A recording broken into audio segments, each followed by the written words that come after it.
नमस्कार दोस्तों, श्रीलंका ने भारत को तीसरे वनडे और रोमांचक महामुकाबले में एक बार फिर करारी हार थमा दी। जहां दोस्तों भारत और श्रीलंका के बीच खेले गए तीसरे वनडे और इस महारोमांचक मैच की पूरी हाइलाइट्स आज के इस वीडियो में हम आपको पूरे विस्तार से बताने और दिखाने वाले हैं। इसलिए हमारे इस वीडियो को दिल से लाइक और चैनल को सब्सक्राइब कर बेल आइकन जरूर दबा ले। जहां दोस्तों भारत और श्रीलंका के बीच खेले जा रही 3 मैचों की वनडे श्रृंखला के तीसरे और आखिरी महारोमांचक मुकाबले में श्रीलंका के कप्तान चरित असलंका ने टॉस जीतकर पहले बल्लेबाजी करने का फैसला लिया और भारत के कप्तान रोहित शर्मा को पहले गेंदबाजी करने का मौका दिया। उसके बाद श्रीलंका की ओर से 2 दिग्गज बल्लेबाज पाथुम निशंका और अविस्का फर्नांडो मैदान पर उतरे और ऐसे में इन दोनों के कंधों पर अपनी टीम के लिए अच्छी शुरुआत दिलाने की पूरी जिम्मेदारी थी और दोनों ने इस उम्मीद पर खरा भी उतरे। बता दें कि इस मैच में पाथुम निशंका के साथ साथ अविस्का फर्नांडो भी बेहतरीन लय में नजर आ रहे थे, तो वहीं भारत के लिए मोहम्मद सिराज बिल्कुल खराब गेंदबाजी कर रहे थे, जिस वजह से दोनों बल्लेबाजों ने बेहतरीन बल्लेबाजी करते हुए 19 ओवर 3 गेंदों में अपने 89 रनों का साझेदारी बना लिए थे।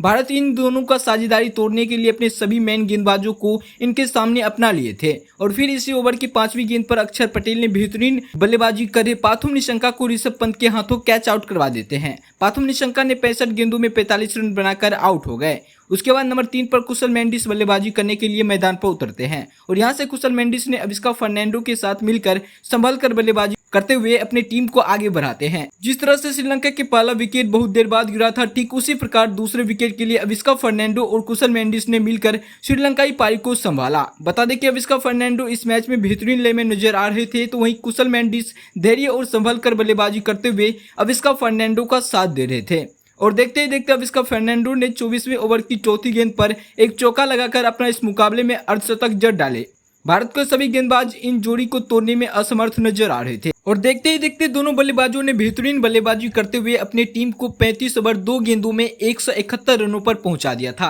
खासकर अविस्का फर्नांडो बेहतरीन बल्लेबाजी करते हुए 96 रनों पर पहुंच गए थे और अपने शतक से मात्र 4 रन दूर थे, लेकिन फिर रियान पराग ने 36वें ओवर की तीसरी गेंद पर अविस्का फर्नांडो को एलबीडब्ल्यू आउट कर देते हैं। अविस्का फर्नांडो बेहतरीन बल्लेबाजी करते हुए 102 गेंदों में 96 रन बनाकर आउट हो जाते हैं। उसके बाद नंबर 4 पर बल्लेबाजी के लिए कप्तान चरित असलंका मैदान पर उतरते हैं। यहां तक श्रीलंकाई बल्लेबाजों ने बेहतरीन बल्लेबाजी करके अपने टीम को एक अच्छी स्थिति में पहुंचा दिए थे, जिसके बाद चरित असलंका ने आते ही आक्रामक अंदाज में बल्लेबाजी करना चाहते थे, लेकिन असलंका को भी रियान पराग ने 38वें ओवर की आखिरी गेंद पर एलबीडब्ल्यू आउट कर पवेलियन भेज देते हैं। चरित असलंका 12 गेंदों में 10 रन बनाकर आउट हो जाते हैं। बता दें कि सभी भारतीय गेंदबाजों के मुकाबले इस मैच में डेब्यूटेंट रियान पराग बेहतरीन गेंदबाजी कर रहे थे। उसके बाद नंबर 5 पर कुशल मेंडिस का साथ देने के लिए सदीरा समरविक्रमा मैदान पर उतरते हैं, लेकिन 39वें ओवर में गेंदबाजी पर आए मोहम्मद सिराज ने इस ओवर की 5वीं गेंद पर सदीरा समरविक्रमा को एलबीडब्ल्यू आउट कर देते हैं। सदीरा समरविक्रमा 1 गेंदों में बिना खाता खोले 0 रन बनाकर पवेलियन लौट जाते हैं।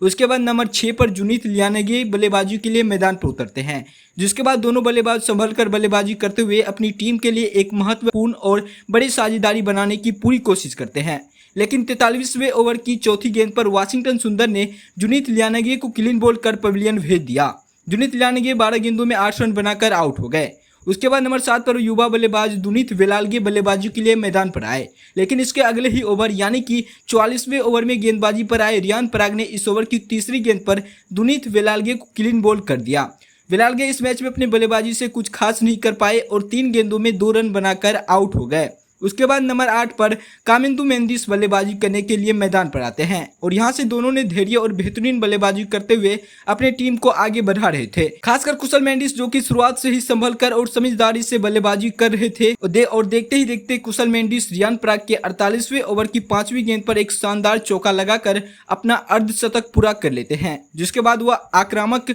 रवैया अपनाना चाह रहे थे और इसी वजह से कुलदीप यादव के 49वें ओवर की चौथी गेंद पर एक छक्का लगाने के चक्कर में सुमन गिल को अपना कैच दे बैठते हैं। कुशल मेंडिस 82 गेंदों में 59 रन बनाकर पवेलियन लौट जाते हैं, जिसके बाद कामिंदु मेंडिस और महेश दीक्षाना ने मिलकर इस आखिरी और 50वें ओवर में मोहम्मद सिराज को 13 रन ठोक देते हैं, जिस वजह से कामिंदु मेंडिस 19 गेंदों में नवाद 23 रन बना लेते हैं, तो वहीं महेश दीक्षाना 4 गेंदों में नवाद 3 रन बनाते हैं और इन सभी बल्लेबाजों की बदौलत श्रीलंकाई टीम ने पहले बल्लेबाजी करते हुए 50 ओवरों में 7 विकेट गंवाकर 248 रन बना लेते हैं। तो वहीं भारत की ओर से गेंदबाजी में डेब्यूटेंट रियान पराग ने 3 विकेट लिए, तो इसके अलावा अक्षर पटेल, वाशिंगटन सुंदर, कुलदीप यादव और मोहम्मद सिराज इन सभी को क्रमश एक एक विकेट मिला। जिसके बाद 249 रनों का लक्ष्य का पीछा करने के लिए भारत के 2 दिग्गज ओपनर बल्लेबाज रोहित शर्मा और सुमन गिल मैदान पर उतरे। इस बार दोनों के कंधों पर अपनी टीम के लिए बड़ी साझेदारी बनाने की पूरी जिम्मेदारी थी,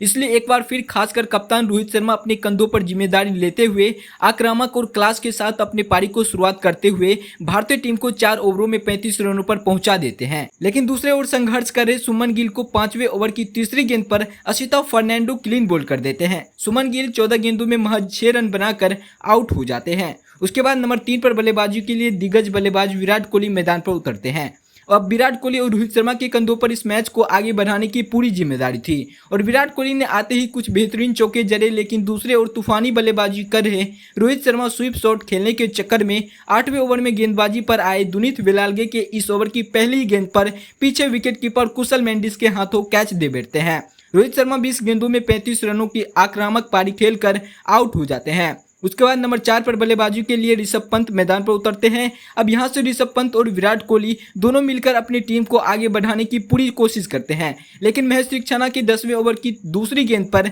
ऋषभ पंत आगे बढ़कर खेलने के चक्कर में कुशल मेंडिस के द्वारा स्टंपिंग हो जाते हैं। ऋषभ पंत इस मैच में अपनी बल्लेबाजी से सभी को निराश करते हुए 9 गेंदों में महज 6 रन बनाकर आउट हो जाते हैं। उसके बाद नंबर 5 पर श्रेयस अय्यर को बल्लेबाजी के लिए भेजा जाता है। अब भारतीय टीम पूरी तरह से बैकफुट पर नजर आ रहे थे। अब इस मैच का पूरा दारोमदार विराट कोहली के ऊपर था, लेकिन विराट कोहली भी इन उम्मीदों पर पिछले 2 मुकाबले की तरह ही खरा नहीं उतर पाते हैं और एक बार फिर 11वें ओवर के 5वीं गेंद पर गेंदबाजी पर आए दुनीत वेलाल्गे ने विराट कोहली को एलबीडब्ल्यू आउट कर देते हैं और विराट कोहली इस सीरीज के लगातार 3 मैचों में अपने बल्लेबाजी से सभी को निराश किए। विराट कोहली 18 गेंदों में 20 रन बनाकर आउट हो जाते हैं। अब भारतीय टीम पूरी तरह से संकट में थी, जिसके बाद नंबर 6 पर बल्लेबाजी के लिए अक्षर पटेल आते हैं, लेकिन इन फॉर्म बल्लेबाज अक्षर पटेल जो कि पिछले दोनों वनडे मैचों में बेहतरीन बल्लेबाजी करके दिखाए थे, वो भी 13वें ओवर में गेंदबाजी पर आए दुनीत वेलाल्गे के इस ओवर की पहली गेंद पर क्लीन बोल्ड हो जाते हैं। अक्षर पटेल 7 गेंदों में महज 2 रन बनाकर आउट हो जाते हैं।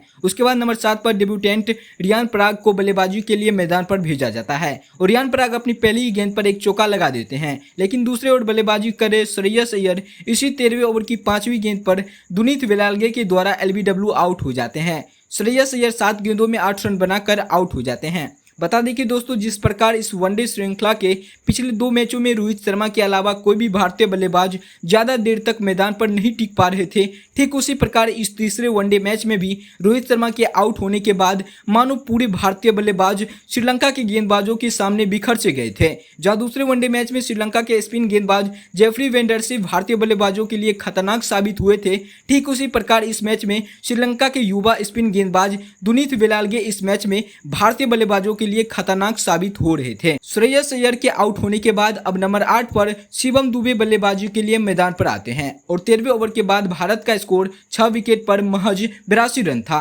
जिसके बाद रियान पराग और शिवम दुबे मिलकर अपनी टीम के लिए एक बड़े साझेदारी बनाने की पूरी कोशिश किए, लेकिन 16वें ओवर में गेंदबाजी पर आए जेफरी वेंडरसे ने इस ओवर की आखिरी गेंद पर रियान पराग को क्लीन बोल्ड कर देते हैं। रियान पराग 13 गेंदों में 15 रन बनाकर आउट हो जाते हैं, जिसके बाद नंबर 9 पर बल्लेबाजी के लिए वाशिंगटन सुंदर मैदान पर आते हैं, लेकिन दूसरे ओर बल्लेबाजी कर रहे शिवम दुबे को 18वें ओवर की तीसरी गेंद पर गेंदबाज जेफरी वेंडरसे शिवम दुबे को एलबीडब्ल्यू आउट कर देते हैं। शिवम दुबे 14 गेंदों में 9 रन बनाकर आउट हो जाते हैं। अब भारत का स्कोर 18वें ओवर के बाद 102 रनों पर 8 विकेट गिर चुका था, जिस वजह से भारत को अब जीत के लिए 146 रन चाहिए था, जो कि भारत के लिए बनाना अब मुश्किल नजर आ रहा था। अब कोई चमत्कार ही भारत को इस मैच में जीत दिला सकता था, लेकिन फिर भी वाशिंगटन सुंदर अपनी टीम के लिए कुछ देर तक बेहतरीन बल्लेबाजी करके दिखाए, लेकिन वह भी महेश दीक्षाना के 26वें ओवर की आखिरी गेंद पर जेफरी वेंडरसन के द्वारा कैच आउट हो जाते हैं। वाशिंगटन सुंदर बेहतरीन बल्लेबाजी करते हुए 25 गेंदों में 30 रन बनाकर आउट हो जाते हैं, जिसके तुरंत बाद ही यानी कि 27वें ओवर की पहली गेंद पर दुनीत वेलाल्गे कुलदीप यादव को एलबीडब्ल्यू आउट कर देते हैं और भारत महज 26 ओवर 1 गेंदों में ही 138 रनों पर ही अपने सभी विकेट खो देते हैं, जिसके साथ ही श्रीलंका इस मैच को 110 रनों से और इस सीरीज को भी 2-0 से जीत लेती है और श्रीलंका पूरे 27 साल बाद भारत के खिलाफ कोई द्विपक्षीय श्रृंखला जीती है, यानी कि 1997 के बाद पहली बार उन्होंने भारत को द्विपक्षीय श्रृंखला में हराया है। धन्यवाद।